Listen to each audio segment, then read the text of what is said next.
Guess what day it is? Guess what day it is? Huh? Anybody? Leslie, guess what today is? It's hump day. Woo-hoo! I'm back, baby! Welcome to the show. I apologize. We are 29 minutes late getting the show started today. Looks like LinkedIn was having some problems. We decided, unfortunately, if you clicked the Remind Me button for the original event, you're probably not here with us. So let me know that you can hear me okay, and let me know that everything is coming across loud and clear before we get rolling here. But again, I apologize that we are tardy. It just serves me right for taking 4 weeks off from doing this show. But yeah, we have had a lot going on, and part of my do what is necessary methodology is I had to take some time off. I'm fully vaccinated now, so that actually took 2 weeks of energy, getting both of those shots during May. Yeah, don't envy anybody who has to go get the real thing, because for me, the shot was bad enough.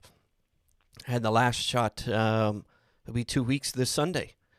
So I will be fully vaccinated with my almighty anti-COVID superpowers, so hopefully we keep that at bay. So yeah, let me know where you're tuning in from if you're watching the show live. If you're catching this on the replay, you have no idea anything even happened. So, but yeah, I apologize to those who were tuning in regularly at 3 p.m. Eastern time. But yeah, we're better late than never, I guess. But yeah, get some thumbs up so a few people can hear me. But let me know where you're watching from. And if you're watching this on the replay, like I mentioned, please let me know where you're watching from as well. Because I always am curious to see where people tune in to the show from, because we've got a global audience that watches the Do What Is Necessary live stream. So if this is your first time watching the show, let me know in the comments that this is your first time checking us out. And if you're checking us out for the first time, you have no idea who I am. I am Andrew Moon, Orange Nomad. I am all about helping hustling entrepreneurs become calm, unstoppable CEOs. That's what I'm dedicated to doing, and that's part of my mission with this show is that mantra, the do what is necessary mantra. And this isn't the hustle and grind. This isn't the 10x this and 10x that. If you're looking for that, unfortunately, this isn't the show for you. But if you're all about living a calm life, living a purposeful life in your personal life and business, and absolutely doing what is necessary for you and not anyone else, then this is the show for you. And I'm glad you're here. So those of you who are watching every single week, thank you, thank you, thank you. I love you. So my friend Robert Givens is tuning in. I could count on you. I knew it. I apologize we're late, my friend. But he is tuning in from the UK, representing as usual. So thank you, Robert. We have Sander tuning in as well. So Sander, tell us where you're tuning in the show from, and whether or not this is your first time catching the Do What Is Necessary live stream and catching us live. So, but yeah, I'm excited, that I'm back in action. I've got, we're going to dust off some cobwebs. But yeah, taking 4 weeks off, I'm, getting used to everything again. But we had a lot happen in the month of May. As I mentioned at the top of the show, I had both of my COVID shots in May. My parents celebrated their 50th wedding anniversary, so happy for my parents. That's definitely an unusual thing in this time that we live in. The people stay together for 50 years. And I actually celebrated a life event of my own in my personal life. My wife and I celebrated our 25th anniversary yesterday. So thank you, my dear wife, Stephanie, who might be listening to this show. Thank you for putting up with me for 25 years. So I'm still alive, so she hasn't murdered me yet, so I appreciate that. So Dan Rockwell, awesome. Can calm and hustle exist together? Again, if that works for you and if that's what's necessary for you, Dan, who am I to judge? But I think that the mindset that we're given as normal and what we're told to be necessary and what our success looks like, those two things don't seem to work. So, John Brennan tuning in from Ireland, thank you so much for tuning into the show. I appreciate it. I love having guests tune in from all over the world. I absolutely love doing this show. We started this show. If this is your first time here, Sander says yes. He is from Wisconsin. I'm totally new here. I'm doing well. Yeah, that's what I said. Hopefully you're doing well in Wisconsin. Summer's finally here. We're back to shorts and T-shirts, so I'm super pumped about that. Kids are out of school here in Ohio as of Friday. And the other life event that we have as a family coming up, my son will be finished with high school a year early. So kudos to him for getting through high school. He's studying to be an electrician, so he's going into the trades, which are much needed. And, with all of everything going electric with vehicles and everything, he's super pumped about the state of what the industry is going to bring. So I'm happy for him, excited for him to be able to move on to the next step in his journey. So, but yeah, I appreciate you tuning in to the show. And again, if you're watching this after the fact, please put that in the comments. Let me know where you're tuning in from. But this was an important topic to me. The last show that we did, we went live the last week of April, and I had a guest, Pete Matheson, on the show. We were talking about mental health, and especially mental health in the IT industry. I spent 30 years in the IT industry, so I have a strong affinity, and a large portion of what we do today is helping IT providers try to run a calm business. We know that that's kind of an oxymoron with that industry, but we talked a lot about mental health. So I wanted to do a follow-up to that mental health discussion, because one of the habits that I see being extremely prevalent everywhere, not just in the IT industry, is the habit we're going to talk about today. And I'm seeing it nearly wrecked, my business in the past, one of the businesses that I had, switching from one thing to another to another to another. We're going to talk about multitasking today. And I think it's a pertinent topic because I think it has a lot to do with the acceleration or the degradation rather, in mental health. So I think we're trained to do it. We think we can do it well. But is that really the case? Can we really do it well? So I have a question for you before we kick off this discussion today. How many of you actually multitask? And be honest now, I'm guilty of it. But this was eye-opening, the research that I had the chance to sit and do in the month of May around this topic, because many of the clients that we have that we coach, this is a very... this is the thing, it's super common because, like I said, we're trained to do it. We think it's normal. But yeah, please put in the comments, let me know how many of us actually multitask. I know I'm not the only one. So be honest, drop that in the comments, let me know whether or not you multitask. Because, like I said, I know I'm not the only weirdo out there that multitasks. So Robert, you get to join the Weirdos Club today. So Robert says, yes, multitasking. We're all guilty of it. See, I knew it wasn't the only one. But what I want to talk about today, like I said, is the research behind this phenomenon that we have and how detrimental it is, especially if you're a business owner and those of us in leadership roles. We think that we can do multitasking. So used to a lot more. So Dan, sounds like that you're on a path to recovery. So kudos to you. I'm in the similar vein. I used to do it a lot, but I've become much more aware of things. And the things that we're going to talk about today, hopefully it kind of peels back and maybe identifies some of the things that aren't working in your business, aren't working in your life. And to me, I think this is probably the number one culprit behind a lot of it. Because we're taught that multitasking is normal. In order to be an A player, in order to be elite, that's what we're taught to do. We need to be able to multitask. People put that as a job requirement when we post jobs That's one of the things that we put in there, your ability to multitask. People put that on their resume and on their LinkedIn profile. I'm good at multitasking.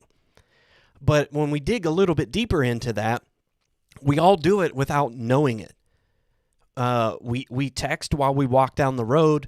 We do Facebook, Instagram while driving. We see people, using their phone while driving. You're checking email and surfing the web while you're in meetings. We're checking our phones while we're studying. I mean, I see that even in my son's generation. He's got a computer in front of him, he's got his iPad, and he's got his phone, and he's doing all three. He's texting his friends, listening to a stream on iPad, and doing his schooling on a computer, all at the same time. But are we learning to work more efficiently? And I think that is really what I want to dig into with the rest of this, is to talk about whether or not it's actually making us more efficient. Are we better when we're multitasking? And like I said, it was interesting, the research that I did in May, the science, it actually says no. We believe we're capable of doing it, but there's cognitive and opportunity costs that are associated with us alt-tabbing and having too many tabs open and splitting our attention so many times in the course of a day. And that's what I want to talk about today, is the 12 things that I found in doing research that are corrosive effects of multitasking. And as much as we love to multitask, we love our devices, we think we're in control. But deep down, I think we know that something is a little bit off. Our ability to make progress towards our goals, whether that be personal or in business, seems to gone haywire, that we can't seem to reach our goals because we're so torn. And I think, deep down, we know we're not living up to our standards. We know we're not accomplishing what we want to. We're only accomplishing a tiny fraction of what we're actually capable of doing. So John said, multitasking is another term for distraction. It really is. And I think, there's some deeper layers to this, John. So please, chime into this conversation as we go forward and talk about, the 11 things that make it a corrosive habit. And I think, that's part of it. It is distraction. But the first thing that doing the research, scientific research, because I'm a nerd and I love, the science of things. I don't like it when people just say, that this is fact without actually having credible research behind it. So dig into the term, where, having a attention span of a goldfish is 8 seconds. There's actually no real scientific data around that. So dig into that. Google that if you want. But I like the science of things and reading reports and scientific research that actually backs this up. This isn't me saying multitasking doesn't work. This is research of other people and research from, smarter people than me, from, this redneck from West Virginia here. But it says reports show that working on 2 or more projects simultaneously actually takes you longer.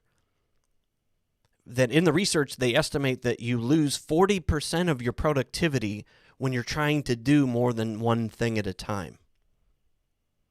So think about that. You're not even getting half of the productivity when you're trying to do 2 things at once. A 40% loss. So you're getting 60% productivity right off the bat. And the data seems to increase, and that lessens the more we're trying to split our attention. And the research said 23 minutes and 15 seconds is what it takes to go back and be in a state of flow when you're interrupted or you're distracted. So think about that in the course of a day. I think I read that people check email 74 times and actually switch between tasks on their computer 566 times a day. So we're actually creating less when we're trying to multitask. So when we think that we're doing more, the opposite is actually happening. But a lot of times we don't realize it's even happening. So the awareness first has to be there. Second thing it does when we look at people who are trying to multitask, and again, they do the research and they've studied people in the workplace, that lapses in typos and unexplained lapses in logic, random errors appear in everything that the people who are trying to multitask produce. So we're overwhelming our frontal cortex. I'll read that. We're not giving ourselves enough mental space for critical thinking and deep diving into problem solving. So again, we think we're benefiting by doing that, but do you find, as we go across, some of these points too, chime in if these are things that you agree with, or the things, if you disagree with something. A differing point of view is fine. But I have found that myself. If I'm trying to multitask, when my people try to multitask, that's when mistakes tend to happen, when they're trying to do too many things at once. So I think it's important, again, to have the awareness. But I want to take a quick break here and ask you a question, those of you who are tuning in. And if you're watching this on the replay, please answer the question too. Have you gotten stressed since we started this show because you haven't checked your phone? If you haven't checked your phone in the last hour, does that stress you out? I'm curious to know.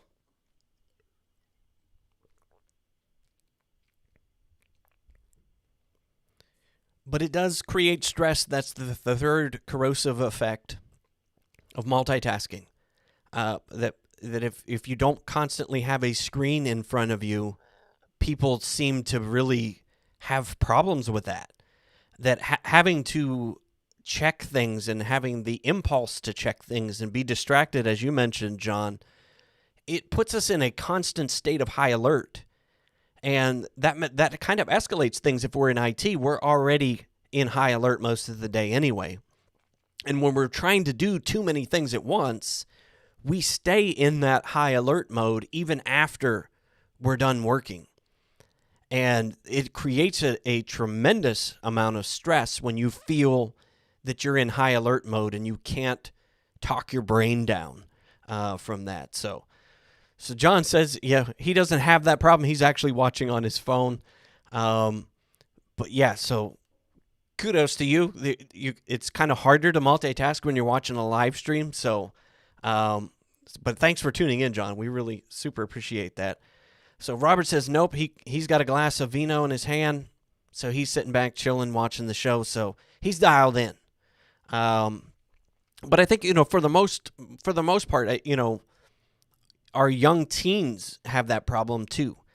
That the constant stress of feeling you have to be dialed in, you can't miss anything, that fear of missing out, it's stressful.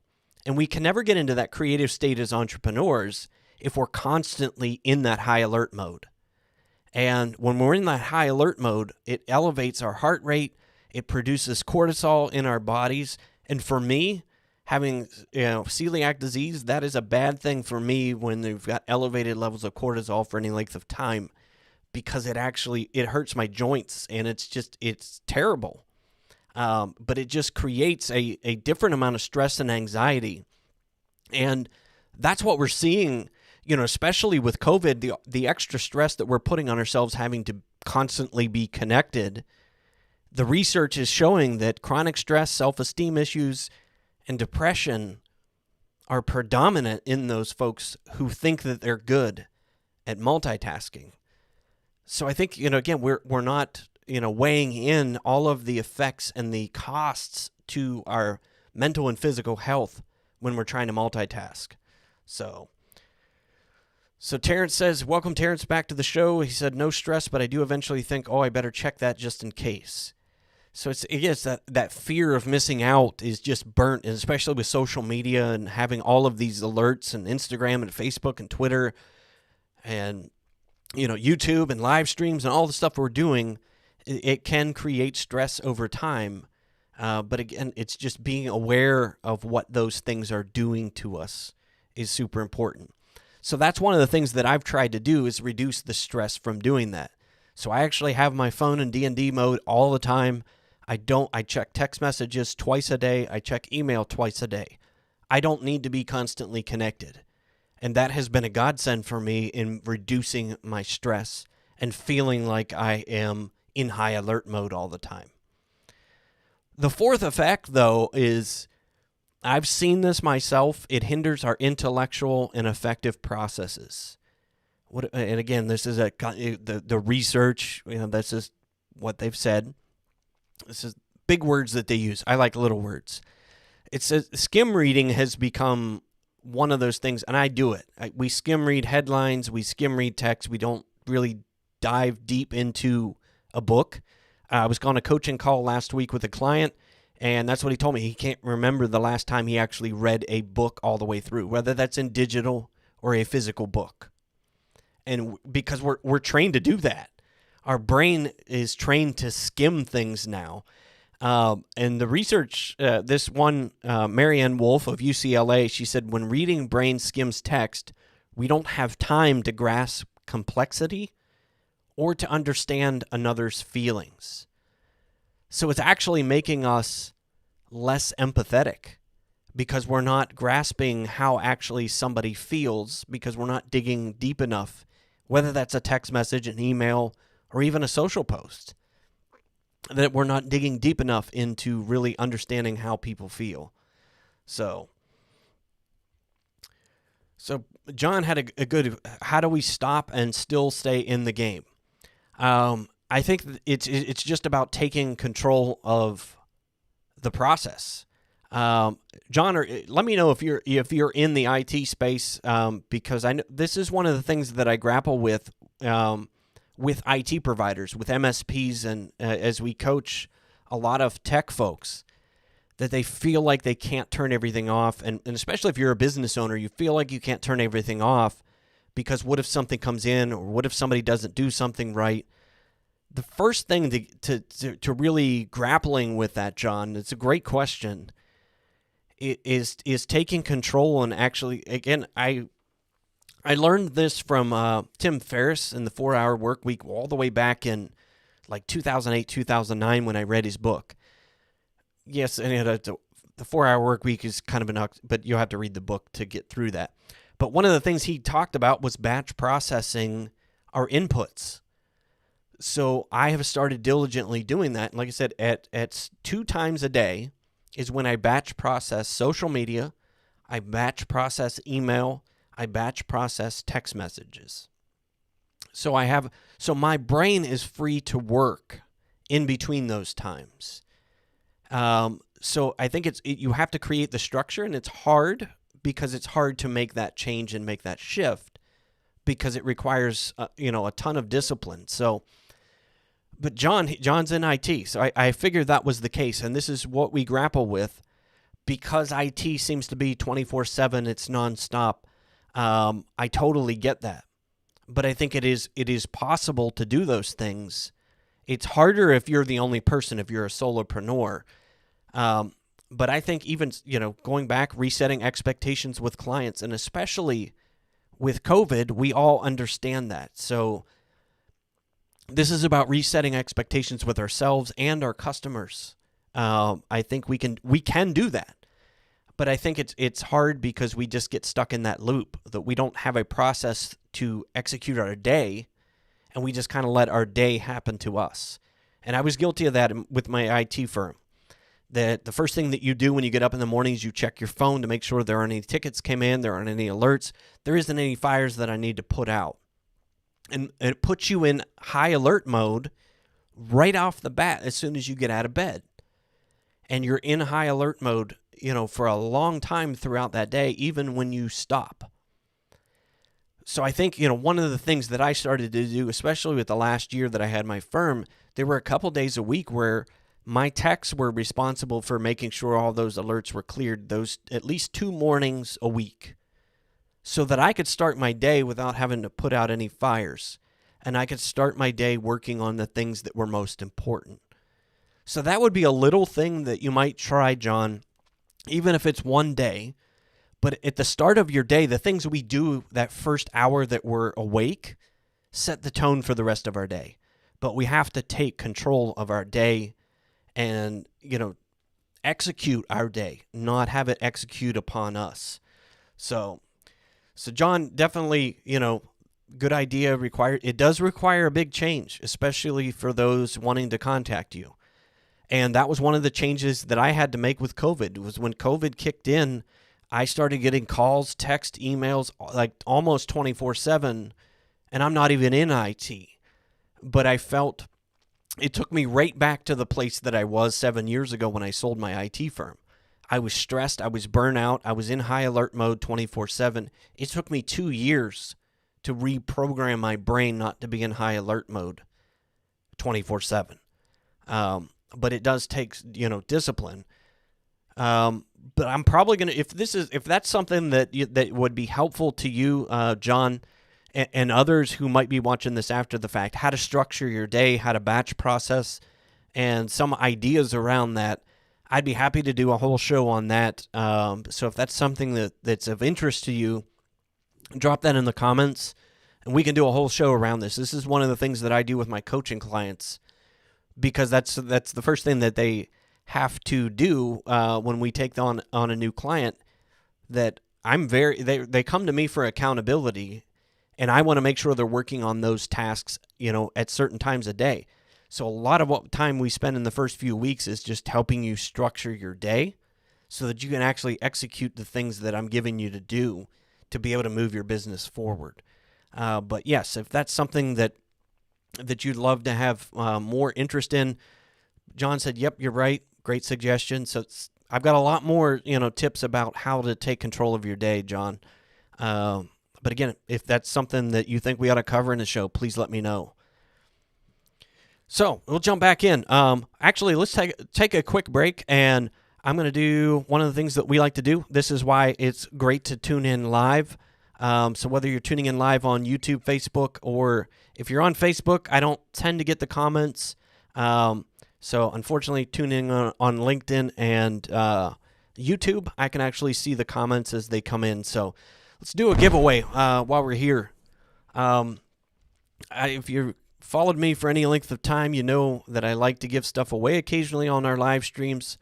But if you'd like a free t-shirt, please put that in the comments. The first person to put in the comments free t-shirt, I will send you a free Team Orange t-shirt. So, but I think, like I said, it's super important to take control of our days and eliminate the things that don't need to be there. That's what this show is all about, helping you do what is necessary.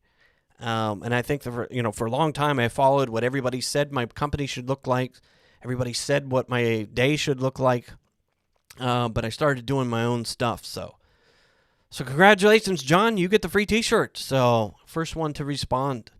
So John, if you, after the show, if you want to DM me your mailing address over on LinkedIn, it looks like you are tuning in from LinkedIn. We will mail you out a nice free, and tell me what size shirt you wear as well, John, so we can get that mailed out to you. So, but yes, John, I like the idea of batch working, and I think, especially if you're in IT, it is much needed, and it will save your sanity. So gave away a t-shirt, so thank you, John. So and again, the audience poll, let's keep you invested in this show. Again, if you're watching on the replay, drop it in the comments. Have you ever lost your train of thought or a common word in the middle of a story? And again, I know I'm not the only one, so who might suffer from that. But please, be honest. Drop that in the comments. Let me know if that's ever happened to you.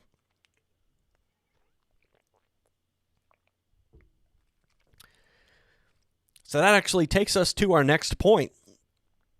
And I know we occasionally, forget things every now and again. But for me, every once in a while when I start cheating and kind of trying to multitask too much, I have that problem where I'll be in the middle of a sentence and you forget the rest of the story, or you forget a word that's super common word. But again, research lends to the fact that when we're trying to split our attention too many times, that will happen repeatedly. I mean, it became to the point where it became worrisome that would happen to me 5 or 6 times a day. And again, I know I'm not the only one that's had that happen. Have you ever walked in a room and you forgot what you were there for? You forgot what you went into the room to get, or you forgot what you went into the room to do? I know I'm not the only one that's fallen short of that. But again, research is showing that constant task switching causes weakness in working memory and long-term memory. Interruptions cause missed details in the moment. Those are the 2 snippets I took from research. So I think when you apply it to your own life, it fits. It made sense. And it makes sense to me now that the times where that became a real problem, that's why I was trying to do too many things at once. My brain was just stuck in that high alert mode. See, nobody wants to answer me on that one, so I know I'm not the only one that forgets stuff. I know I'm getting older and all that, but I know I'm not the only one. So effect number 6, we're going to keep rolling through these because it was just super enlightening to me to see the research from all different universities and higher level research. It wastes time and attention and energy. Engagement and value are compromised. This is one of the studies from Stanford University. It showed that people who multitask do not pay attention, memorize, or manage tasks as well as those who single task, who focus on one thing at a time. Again, they've done research. They've, measured people's productivity. So we think we're saving time by doing all of these things at once, but we're actually burning through the mental energy that we actually need to do the job, to do the task that we need to get done. So we're burning through mental fuel, and those of us that are entrepreneurs, we know how valuable that mental fuel is in being able to get through tough times and being able to do all of the things that we need to do as a business owner or as a leader inside your company. So Terrence, you finally came out and said, yes, I definitely lose my train of thought. See, I knew I wasn't the only one. But again, it's just, if that happens a lot, just examine what we're doing, examine why, and get to the root cause. But just being aware of those effects, that's enough motivation to maybe want to have a change, to make a change. Effect number 7, it extinguishes creativity and limits our possibilities. Those of you in IT know what RAM is in a computer or a tablet. We know that RAM, it gives us the ability to have multiple windows open, multiple tabs open. Human multitasking does the same thing. It uses working memory. I didn't do a slide for this, but a quick poll. How many tabs do you have open inside of a Microsoft Edge, Google Chrome, whatever your browser you're using? How many tabs do you typically have open? And be honest. Mine gets, crammed up there, when it gets around 10 or 15, it's time to do something about that. But again, another research, University of Illinois study found that jumping between activities exhausts the finite memory and leaves little or no energy for creativity. You're totally spent. So we're not in the moment. We're not thinking about what we're actually doing. We're thinking about another task while we're working on one of the things that are in front of us. And so think about that. Does that happen to you? And if we're constantly switching, we never get into that state of flow. And if you've ever experienced this state of flow, it's just when things are dialed in, work seems to come naturally. And before you know it, you've spent 2 or 3 hours working on something and have no idea. You just lose track of time. That's when you get into flow. But if we're constantly multitasking all day long, we never get into that state of flow. We're not in the moment at all. All right, Robert said, yes, he has an average of 5. Not bad. John says 7 or 8. Again, not bad. My wife, if you're listening to this, I apologize. But I kind of start twitching when I open up her laptop and there's 25 tabs open. When the tabs get really, really small, you have too many open. But yeah, she knows that makes my OCD and go nuts. 3 to 5, not bad, Terrence. But just, again, keep track of those things that if we're switching between all of those things all day long, we're burning our ability to get into a creative state. And, especially if we're in that high alert state in IT, we never have the time to do the creative things that we need to be able to do. But being aware of that, again, and having that discipline to change is super, super important. Now, this is one of the things that I found super interesting, and there is an actually correlation between those who multitask and lower IQ. It actually makes us dumber, and it slows our cognitive ability. The research shows it. Not only does multitasking slow you down, it lowers your IQ, and this is University of London research. It's similar to the effects of staying up all night or smoking weed. They use marijuana, but I just threw the weed in there. Think about that. It lowers your cognitive effects. Scores, this is the one, if you're a guy watching this was the one that was super eye-opening to me. The scores of men in that research study dropped to the average of an 8-year-old. So, guys, if you think that we're great at multitasking, research says different. Are you smarter than an 8-year-old? That's what we're doing to ourselves by feeling like we're multitasking. We're accomplishing our day. We're in control. So think about that. What is that? I mean, that was eye-opening to me. But yeah. All right, social media feed while watching this stream. I know we're going on, let's see, I don't have a clock in front of me now. Yep, 4:05. So we're going on like 35 minutes we've been live.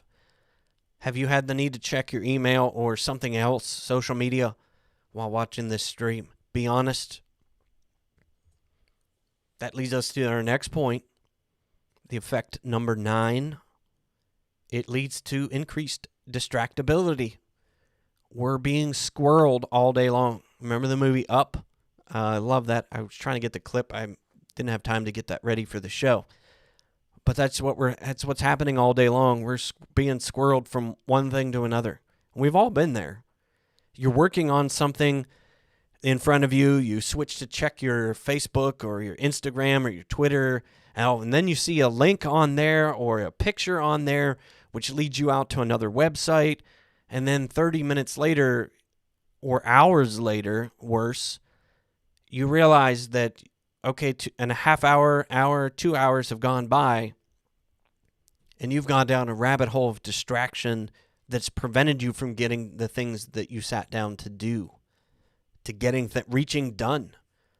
So again, it's an addiction.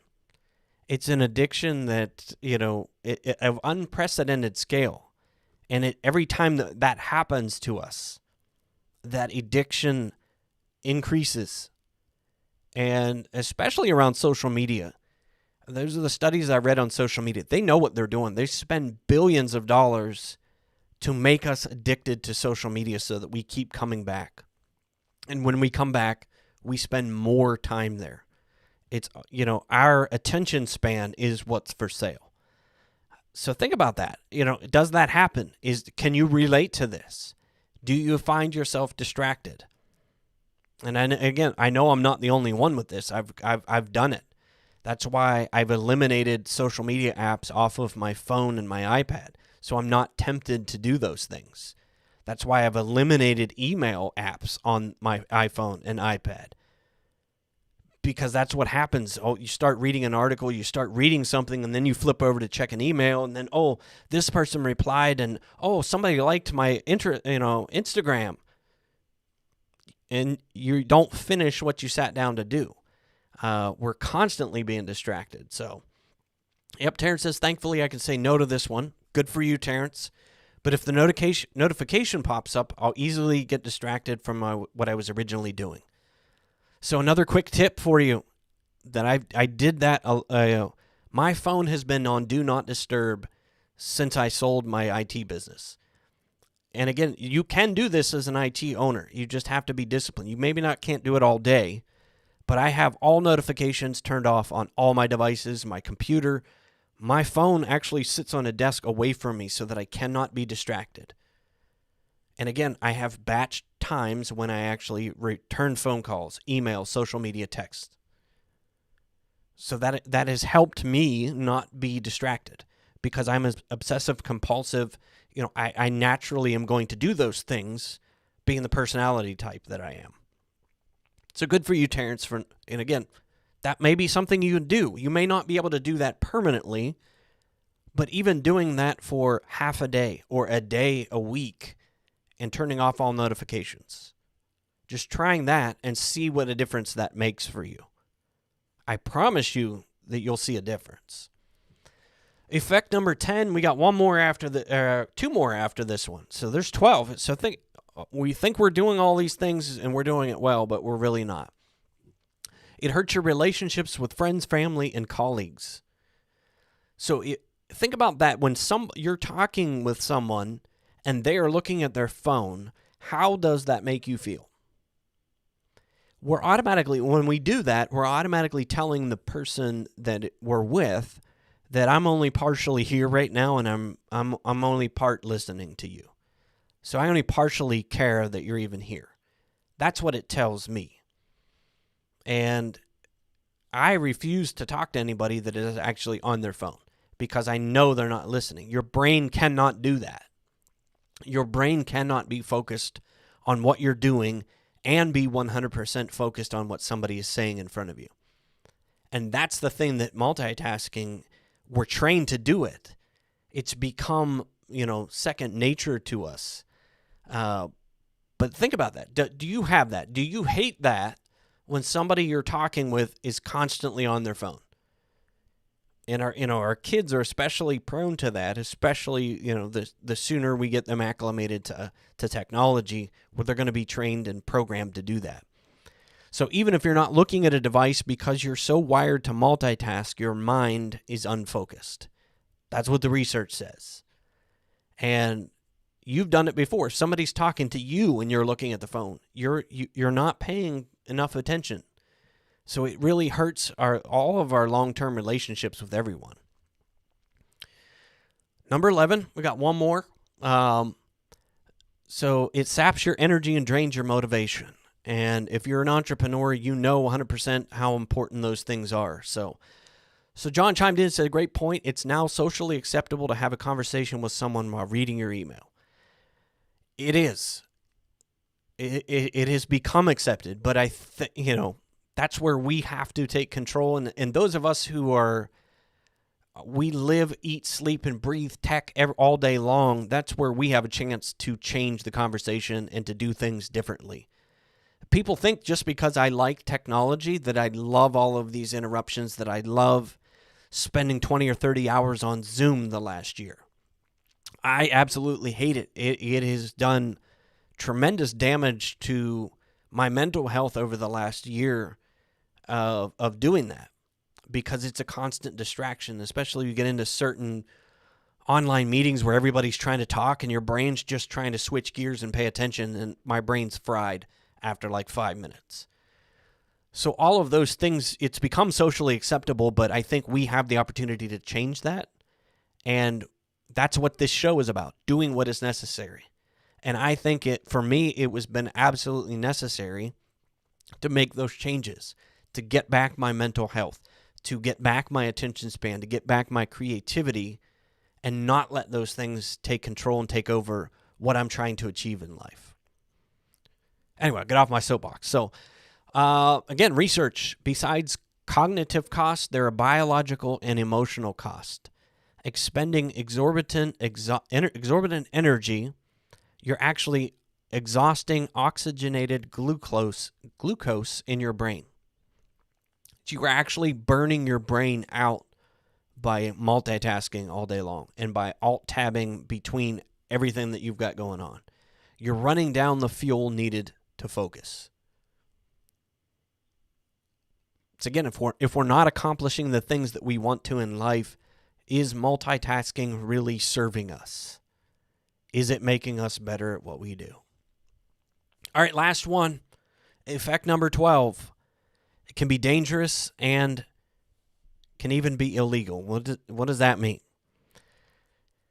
The more we multitask, and how many of you feel like multitasking is second nature to you now? That we don't even think about it. And I think that's the danger, that multitasking, like John said, it's become so socially acceptable that it's second nature to us, that it's almost like breathing. We don't even think about it. And I think that's where we're seeing the actual physical effects and the danger behind those things. Let's see here. The research, again, New York City. 20% of the teenagers struck at crosswalks were on their devices. And I've seen studies, I've seen videos of other parts of the world. Even seen them here in the States, where they're putting lights on the sidewalk at crosswalks so that every people looking down, it will flash at them and tell them to stop so that they don't walk in front of a train or a bus or a car. And that's the danger. That's the physical danger we're putting ourselves in because we are so addicted to that screen in our face. And I think it's a state of the world we live in, that I think it was in Japan, they have a bike lane and then they have a lane for people who are looking at their phones. And that's actually painted. So the cost, because they know they can't change human behavior, because we've become so addicted, we just can't stop. But I think that's where we need to take control. That's what this show is all about today, is helping us to see the dangers. And it's illegal because a lot of times it's illegal here in Ohio to text and drive, but yet people still do it. It's text and drive, but you're on your phone. So stand on the side of the road and count how many cars, next time you go outside, count how many cars where you see people on their phone while driving. So don't do this on the interstate, obviously. I see it all the time. But again, it's socially acceptable to do those things, but it's actually illegal.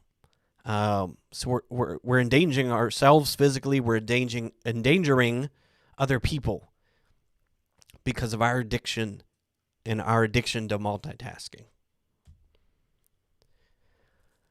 So I love this quote from this research. As much as we multitask, love our devices, and feel like we're in control, deep down we know something is off. Our ability to make progress towards our goals has gone astray. We're not living up to our own standards. We're accomplishing only a tiny fraction of what we're capable of. All of this research that I'm talking about today is all in this book. And I've talked about it in past episodes. It's been a while. The book LifeScale by Brian Solis. I've followed Brian Solis since way back in the like 2007, 2008. He's been a heavy advocate of social media and social disruption through technology. But I love this book because he came to the same epiphany that a lot of us have, where we just don't have the ability to sit down and create. We can't get into flow. Our relationships are struggling. So he's actually struggled with the same things that all these things we're talking about today. And he actually took the time to write a book, and all of the research that I talked about today is all in this book. Everything is detailed out, where he talks about all 12 of these dangers of toxic, corrosive effects on our brains from multitasking. And this was the second time. I'm almost done through the second time reading this book, and this is one of the things that I did in the month of May during my 4 weeks off, was really dive back into this book and re-examine some of the changes that I've made the first time I read it a year or so ago. And I've gone backwards on some things, and I've noticed the effects that it's having on me. So please, again, I don't, this.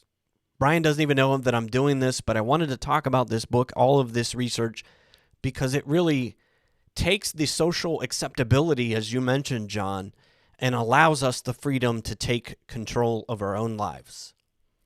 And I think that's what needs to be socially acceptable now, that it's okay to turn off. It's okay to not constantly be on.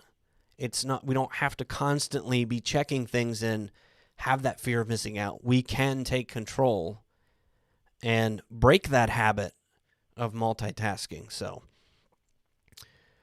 John said, we used to talk with each other at bus stops and waiting rooms. Now everyone just looks at their phones, head down in our own worlds. Next time I'll make the effort to make a conversation to connect. Thank you, John. Thank you. Hopefully, that was my goal with doing this show, this particular one about this topic, because I'm all about efficiency. This is what I teach, is efficiency with people. And we think, we're taught, we're trained that being efficient requires us to multitask. So, John, you've shared your takeaway for today. So, if you're still watching the show and you're watching us live, let me know what your number one takeaway of this week's show was. And again, if you're watching this on the replay on the flip side, let me know what your takeaway from this show was, and please share that with me. And let me know that this was valuable information for you. Because, going second time through that book was certainly eye-opening for me, and it helped me re-examine some of the things that I've gotten lazy with, where those bad habits start to creep back in. All right, wrong screen. All right. So that's going to wrap our show this week. So, those of you that are still hanging out with us, I apologize. We got started a little bit late today. Hopefully we'll get that worked out with LinkedIn. But again, this was all about helping you do what is necessary for you. That's what this labor of love, doing this show every week, is hopefully helping you see what's necessary for you, because what's necessary for you is different from me. It's different from Terrence. It's different from Robert. It's different from everybody. And doing what's necessary for you brings calm. It allows us to be at peace with who we are and what we're doing. And that is what my 100% goal of this show. So if you want to support the show, if you just want to grab, John gets his free t-shirt, but if you'd like to head over to orangenomad.com/merch, grab a t-shirt, stickers, anything, hoodies, the things that we have on there to be able to support the show. That's how we keep bringing this free content out all across the globe. But I appreciate you being here. Thank you, Robert, for showing up. We appreciate you being here every single week, and that's what we're dedicated to, helping great people like Robert, great people like John, and those of you who are sharing after the fact that I may not be able to put up on screen, great people like you. So thank you so much, John. I'm glad you found value for tuning in from Ireland tonight. Hopefully we didn't take up too much of your evening. We didn't send you too far into therapy. But this is business therapy for me to be able to do this show every single week. This has been a tremendous labor of love for me over the last year or so, and I will continue doing this show as long as people are tuning in, great people like yourselves. So, speaking of Wednesday night therapy, one of the things that I do every Wednesday is I tune into Drake White. He's actually a musician who's been doing the exact same thing on Wednesdays he's beat me by like 12 weeks. He's gone live every week for like 60-some weeks. So head over to his YouTube page. He'll be live tonight. Those of you who are in UK, it's going to be the middle of the night. But he goes on, I think, at 8 Eastern time. But that's part of my therapy on Wednesday evenings. It's Drake White night in my house. He's got some phenomenal music. But yes, if you're tuning into the show, tune in next week. Hopefully we'll be back on at our regular time at 3 o'clock. If there's a topic that you want us to cover, please drop that in the comments. So, John, I hopefully will see you next week. So, Dane Smith, definitely going to try and tune in weekly. Yeah, we try to do this every week. We're going to get back. We're back on the saddle after having 4 weeks of break time and doing what is necessary. But I definitely appreciate all of those who are tuned in today. So, you too, John, look after yourself. Take care of yourself. Do what is absolutely necessary in your life. So Terrence says, I appreciate the point about multitasking actually being less productive than being focused on a single task. So thank you, Terrence, for tuning into the show. Please say hi to your family for me. And hopefully we will see you on next week's show. I've ended the show every week.